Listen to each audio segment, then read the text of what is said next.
d'écouter Sichot Relektet Zahin, seconde Sikha sur Yitro. Alors, dans la paracha, on voit l'histoire de Yitro, que il est venu rejoindre Moshe Rabbeinu dans le désert, il est resté un petit moment avec eux là-bas, et on raconte bien sûr l'histoire qui est connue, que quand Yitro il a vu Moshe Rabbeinu se tenir debout du matin au soir pour recevoir chaque juif et juger leurs questions personnelles, leurs leurs problèmes, leur dire, leur enseigner ce que la Torah elle dit à propos de tel et tel problème qu'ils avaient. Alors Yitro, il a été voir Moshe, il a dit mais comment tu peux faire une chose pareille? Toi tu vas rester du matin au soir debout comme ça à juger chacun, à recevoir tout le monde, et le peuple il va t'attendre, il va faire la queue comme ça toute la journée. C'est pas possible, c'est fatigant pour toi, fatigant pour le peuple. Viens, on fait autrement. Tu vas nommer des juges sur des milliers, etc., en fonction de chacun, de chacune des catégories, sur 1000, sur 100, etc. Et comme ça va t'alléger un peu le travail. Et toi et le peuple, vous serez mieux. En vérité, sur cette histoire, on peut poser une question évidente. Moshe Rabbeinu, lui, c'était le chef du peuple juif. Il savait exactement ce qui était bien pour chaque juif. Et c'était celui qui était le plus intelligent. Comment c'est possible qu'il n'ait pas eu cette idée-là? Comment c'est possible que lui voulait juger chacun et qu'il n'ait pas eu cette idée de déléguer un petit peu? En réalité, on voit de là que, selon Moshe Rabbeinu, c'était ça la meilleure manière de faire, de juger chacun individuellement. Et non seulement c'était ça la meilleure manière de faire, mais si Moshe l'a pensé, c'est que même d'après la Torah, c'était une très bonne manière, une manière extraordinaire de devoir faire ça, selon en tout cas la vision de Moshe Rabbeinu. Et d'ailleurs, la preuve, c'est que quand on dit que la paracha s'appelle Yitro, on a dit pourquoi on l'appelle Yitro? Parce que en hébreu, Yitro, Yeter, il a ajouté une paracha dans la Torah. On n'a pas dit il a mérité que telle paracha s'appelle à son nom, etc. On a dit il a ajouté. Comme si la Torah d'elle-même, elle pensait pas comme ça, elle pensait pas comme lui. Et si lui, il n'était pas venu, la Torah, elle serait restée comme ça. Moshe Rabbeinu le continue à recevoir chacun. Ça aurait été quelque chose de très bien. Seulement, Yitro, il est venu, il a rajouté. Il a amené quelque chose de complètement nouveau. C'est pour ça qu'on dit qu'il a ajouté quelque chose de nouveau dans la Torah. Alors la question elle se pose. Si on dit que Moshe Rabbeinu, tout ce qu'il faisait, c'était très bien, et que c'était réfléchi, et c'était ce que la Torah elle voulait qu'il lui fasse, alors pourquoi tu dis que maintenant, quand il vient qu'il propose autre chose, on dit que c'est sa vision qui est bien et qu'on va faire comme lui maintenant? Alors pour comprendre ça, il faut d'abord comprendre autre chose. On voit que quand il y a eu le dévoilement de Dieu au mont Sinaï, qu'il a dit les 10 commandements au peuple, alors c'est seulement les deux premiers commandements qu'il a dit, que Dieu a dit lui-même, et après, comme on le sait, le peuple a été voir Moshe, a dit, on peut plus recevoir, c'est trop pour nous, viens maintenant, c'est toi qui nous dis les 8 autres commandements, et c'est pas Dieu directement. À ce moment-là, Rabbeinu, il leur dit, comme dans le verset, c'est écrivez hâte et toi au féminin et pas toi au masculin pour Moshe Rabbeinu. Alors les commentateurs, ils expliquent qu'en vérité, Moshe Rabbeinu leur dit, vous m'avez affaibli ma force, vous me désespérez. Ça aurait été mieux pour vous d'écouter de Dieu directement. Pourquoi vous l'écoutez de moi? Vous m'avez désespéré. C'est-à-dire que Moshe Rabbeinu, lui, il avait surestimé les Juifs. Il pensait que eux, ils allaient être capables de recevoir de Dieu directement. Et Dieu, il leur dit non. Il dit à Moshe, non, ils ont raison, t'inquiète pas, on va faire comme ils ont dit. Un peu comme ici avec Yitro, que finalement il dit, ok, c'est bien, on va rajouter une paracha dans la Torah, c'est exactement ça qu'il fallait faire, c'est très bien. Alors comment c'est possible que Moshe Rabbeinu, il les avait tellement surestimés à cette époque? Il y a tellement un vaste écart entre pouvoir écouter tous les commandements sans problème, mais qu'au bout du deuxième, déjà, ils vont exploser. Alors comment il a pu se tromper, Moshe Rabbeinu? Alors, en vérité, Moshe Rabbeinu, il s'est pas vraiment trompé. Dieu préserve. En vérité, Moshe Rabbeinu, il a vu un certain aspect de la chose. Lui, il a appris la Torah de Dieu. Et quand maintenant c'est lui qui va enseigner la Torah aux Juifs, alors il peut prendre les Juifs avec lui, il les met à son niveau, il les élève, il les raffine et il les prend avec lui, dans son niveau à lui.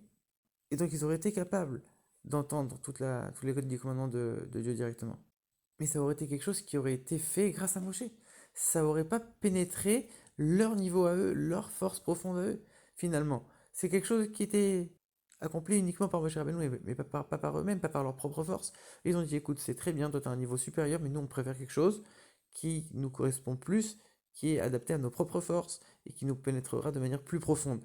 Au lieu d'arriver à un niveau plus haut, mais que ce soit uniquement grâce à toi et que nous on n'ait pas notre part dedans. Et c'est pour ça que Dieu l'a dit, ils ont raison, c'est une bonne chose, on va faire comme ça. Et c'est aussi pour ça que Moshe, il leur a dit, vous m'avez affaibli. C'est pas vous m'avez affaibli, euh, vous m'avez diminué, si on peut dire pourquoi. Parce que Moshe Rabbeinu, finalement, il a dû descendre de son niveau pour aller enseigner aux Juifs. Parce que s'il gardait son niveau là, alors il aurait encore une fois élevé les Juifs à son niveau, mais c'était pas le but. Le but c'était de descendre au niveau des Juifs et de faire vraiment l'intermédiaire entre les Juifs et Dieu. Et de se mettre à leur niveau pour que dans leur compréhension, dans leur force profonde, dans leur intellect et dans leur niveau, ils puissent intégrer et comprendre la divinité, selon leur niveau à eux. Et donc du coup, c'est pour ça que Moshe Rabbeinu, il pensait qu'il avait le devoir d'enseigner la Torah à chaque juif individuellement. Il s'est dit, moi je suis le seul qui étudie la Torah de Dieu directement. Et donc c'est à moi d'enseigner la Torah à chaque juif pour donner ce niveau-là d'enseignement à chaque juif. Pour que si c'est moi qui leur enseigne la Torah, chaque juif sera considéré comme s'il avait appris de Dieu directement, puisque moi j'ai appris de Dieu directement. Et c'est pour ça qu'on dit dans la Chassidoute que Moshe, il a appris la Torah de Dieu d'une manière de vision. C'est quoi la vision? C'est quelque chose qu'on voit de manière claire. Alors, de la même manière, on dit que quand quelqu'un il a vu quelque chose, quand il va après le raconter, on a beaucoup plus confiance en lui que quand c'est quelqu'un qui raconte quelque chose qu'il a entendu. De la même manière, ici, Moshe Rabbeinu, il voulait que chaque juif, par le fait qu'il passe par lui directement, que chaque juif, il ait ce niveau-là de vision directement. Si on peut dire que chaque juif, il ait ce niveau de Dieu le plus haut, par le fait que c'est Moshe Rabbeinu qui enseigne à chacun individuellement. Il voulait leur transmettre le niveau que lui, il avait réussi à avoir et qu'il n'avait pas pu leur transmettre puisque finalement, ils n'avaient pas voulu recevoir la Torah de Dieu directement. Alors lui, il s'est dit, on va rattraper le coup et maintenant je vais enseigner à chacun puisque moi je suis le seul qui a vu de Dieu directement. Je vais leur donner à chacun pour que ce soit comme si eux aussi ils avaient étudié de Dieu directement. Et c'est là que Yitro il intervient. Et Yitro il vient et il regarde pas le niveau de Moshe Rabbeinu, il regarde le niveau du peuple de manière indépendante. Et il voit que ça peut pas marcher comme ça. Il dit si c'est pour l'étude, alors pour l'étude je comprends que tu veuilles leur donner ce niveau-là, ok. Mais pour aller juger les histoires de chacun, c'est pas possible.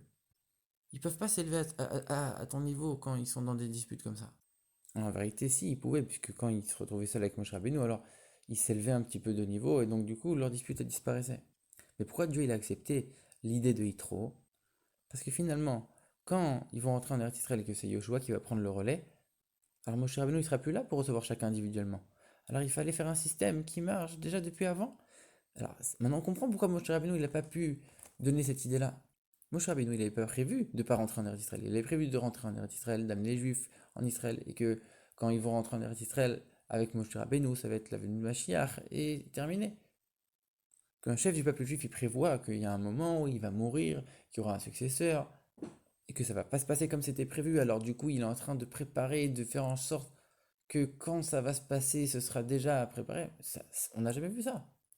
C'était pas l'ordre normal qui s'est déroulé. Donc du coup, forcément que Moshe Rabbeinu ne pouvait pas prévoir et faire de la manière que Yitro il avait décrite. Et maintenant, on comprend aussi pourquoi Moshe Rabbeinu il a voulu choisir lui-même les juges. Parce qu'on dit que toute la Torah c'est de Moshe Rabbeinu, même tout ce qui va être dévoilé, même plusieurs générations après. Alors en vérité, tout a été donné à Moshe sur le mont Sinaï. Et par le fait que c'est lui qui va choisir les juges et ceux qui vont enseigner la Torah, ça veut dire que de génération en génération, ça va être la conséquence du choix de Moshe Rabbeinu et que toute la Torah, elle aura toujours un lien indéfectible avec Moshe Rabbeinu directement. Maintenant, on va comprendre pourquoi quand Yitro il parle à Moshe Rabbeinu en disant maintenant tu vas voir pour toi, tu vas regarder et tu vas mettre des chefs, tu vas voir, il traduit Vata Techezé. Une Techezé, c'est pas vraiment de l'hébreu, en vérité c'est de l'araméen. Et ici, le rabbi il explique qu'on a descendu de niveau, on est passé de l'hébreu à l'araméen pour dire que c'est à l'image de cette descente de niveau, qu'on est au niveau de Moshe Rabbeinu directement, de recevoir de Dieu directement, etc., comme on a expliqué. Et finalement, on est passé au niveau où chacun va avoir un autre intermédiaire encore. On va un peu plus voiler la chose, et donc on descend de niveau, on passe de l'hébreu à l'araméen. Le rabbi termine en disant qu'a priori, de tout ça, on voit que c'est juste une descente, on a juste accompli une descente. Alors, ça paraît quelque chose de négatif, mais finalement, comme on le sait, à chaque fois qu'on descend, c'est pour s'élever encore plus, et que plus on descend bas, plus on va s'élever haut, et que c'est ça le but de la création du monde. La volonté de Dieu en créant le monde, c'est de faire de ce monde-là une demeure pour Dieu. Ça veut dire qu'on va descendre encore plus bas pour finalement avoir une élévation encore plus grande, encore plus haute. Que par ça, on va faire de ce monde-là une demeure pour Dieu et qu'on va pouvoir accueillir la venue de Mashiach immédiatement.